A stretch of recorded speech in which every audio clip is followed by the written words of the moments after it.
அனைவருக்கும் வணக்கம். Theni Senthil real estate Senthil Ganesh பேசுகிறேன். இப்போ நம்ம பார்க்குற மாந்தோப்பு மற்றும் தென்னந்தோப்பு கலந்து வச்சுருக்காங்க. மொத்தம் 35 ஏக்கர்.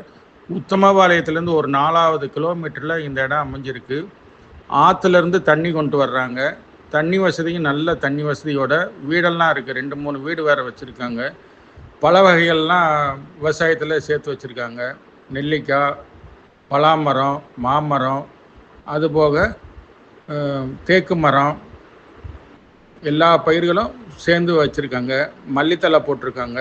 அது இல்லாமல் நிறையா மர வகைகளும் வச்சுருக்காங்க. சர்வீஸ் பார்த்திங்கன்னா ஒரு 5 சர்வீஸ் இருக்குது. 2 வீடு இருக்குது. இதனுடைய ரேட்டு பார்த்திங்கன்னா 35 லட்ச ரூபா ஃபைனல் ரேட்டாக சொல்லியிருக்காங்க. உடனடி கரையை முடிக்கிறதா இருந்தால் கொஞ்சம் குறைச்சி பேசிக்கலாம். இந்த இடம் பிடிச்சிருந்ததுன்னா நம்மளை தொடர்பு கொள்ளுங்கள். தொடர்ந்து நமது சேனலை பாருங்கள், சப்ஸ்கிரைப் பண்ணுங்கள், நண்பர்களுக்கு ஷேர் பண்ணுங்கள். நன்றி, வணக்கம்.